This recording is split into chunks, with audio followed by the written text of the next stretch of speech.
Hello students, turning point চ্যানেলে তোমাদেরকে স্বাগত।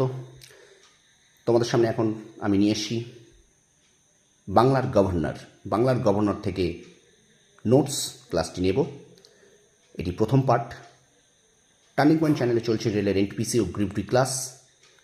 তোমরা ক্লাসগুলোকে খুব মন দিয়ে করো। প্রতিদিন 2 অথবা 3টে করে ভিডিও তোমাদের জন্য আসছে। তোমরা অবশ্যই এই ভিডিওগুলো মন দিয়ে দেখো, খাতায় নোট ডাউন করো এবং বারবার বাড়িতে রিভিশন দাও। আমি আশা রাখি তোমরা শুধু রেলের এনটিপিসি কেন, যে কোনো আপকামিং সরকারি চাকরির পরীক্ষায় এখান থেকে তোমরা উপকৃত হবে। চলো শুরু করি। বাংলার গভর্নর প্রথম আছে রবার্ট ক্লাইভ। স্টুডেন্টস, সালটা একটু দেখে নাও। 1757 থেকে 1760 খ্রিস্টাব্দ পর্যন্ত রবার্ট ক্লাইভের আমলে কী কী ঘটনা ঘটেছে। 1. কলকাতা কাউন্সিল কর্তৃক গভর্নর নিযুক্ত হন তিনি। 2 নম্বর দেখো, রবার্ট ক্লাইভ নিজামতি আইন প্রবর্তন করেন। 3 নম্বর, 1757 খ্রিস্টাব্দে পলাশির যুদ্ধে সিরাজউদ্দৌলাকে পরাস্ত করেন। 4 নম্বর, তাঁর আমলে মির্জাফর বাংলার নবাব হন। তাছাড়া বিদরের যুদ্ধে ওলন্দাজ শাহ পরাজিত হয়। 5 নম্বর, এই সময় তৃতীয় কর্ণাটকের যুদ্ধে নিজামের কাছ থেকে উত্তর সরকার উপকূল জয় করা হয়। 6 নম্বর, রবার্ট ক্লাইভ ছিলেন বাংলার প্রথম গভর্নর। স্টুডেন্টস, প্রত্যেকটা পয়েন্ট কিন্তু ভীষণ গুরুত্বপূর্ণ। তোমাদের প্রশ্ন আসতেই পারে বাংলার প্রথম গভর্নর কে ছিলেন, উত্তর হবে রবার্ট ক্লাইভ। বা প্রশ্ন আসতেই পারে কোন গভর্নরের সময় পলাশির যুদ্ধ হয়, রবার্ট ক্লাইভ। বা সালটা কত সালে পলাশির যুদ্ধ হয়, 1757। ভীষণভাবে কিন্তু ইম্পর্টেন্ট। চলো শুরু। পরে দেখো কে আছেন। পরের গভর্নর আছেন হলেন ফ্যান্সিটাটের সাল দেখো 1760 থেকে 1764।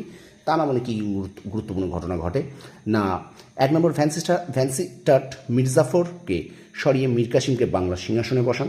2 নম্বর, তার আমলে 1764 খ্রিস্টাব্দে বাংলায় বক্সারের যুদ্ধ হয়। হেক্টর মুনরো ইংরেজ সেনাপতি ছিলেন। এর বিপরীতে ছিলেন মীর কাসিম, অযোধ্যার সুজাউদ্দৌলা ও তৎকালীন মুঘল বাদশাহ দ্বিতীয় শাহ আলম। এবার 3 দেখো, আবার সেই লর্ড রবার্ট ক্লাইভ আসেন। এটি দ্বিতীয়বারের জন্য তিনি গভর্নর হন, 1765 থেকে 1767। স্টুডেন্টস, তোমরা যেন গুলিয়ে ফেলো না, উনি কিন্তু প্রথমবার হয়েছিলেন এখানে দেখো 1757 থেকে 1760। এখন কিন্তু তিনি হয়েছেন দ্বিতীয়বারের জন্য 65 থেকে 1767। সেই আমলে কী ঘটনা ঘটেছে না, রবার্ট ক্লাইভের আমলে ইস্ট ইন্ডিয়া কোম্পানির কর্মচারীদের ব্যক্তিগতভাবে বাণিজ্য করার ও অতিরিক্ত ভাতা লাভের বিষয়টি নিষিদ্ধ করা হয়। 2 নম্বর, 1765 খ্রিস্টাব্দে বাংলার দ্বৈত শাসন ব্যবস্থা প্রবর্তন করেন। 3 নম্বর, 1765 খ্রিস্টাব্দে বাংলা, বিহার ও উড়িষ্যায় দিওয়ানি লাভ করে কোম্পানি। 4 নম্বর, 1765 খ্রিস্টাব্দে সুজাউদ্দৌলার সঙ্গে এলাহাবাদের প্রথম সন্ধি এবং দ্বিতীয় শাহ আলমের সঙ্গে এলাহাবাদের সন্ধি স্বাক্ষরিত হয়। 5 নম্বর, তিনি আলিমদার নামক রাজস্ব আদায়কারী কর্মচারী নিযুক্ত করেন।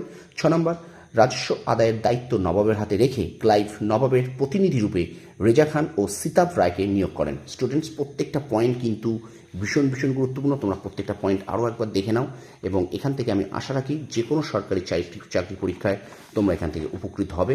রেলের এনটিপিসির জন্য তো অবশ্যই গুরুত্বপূর্ণ।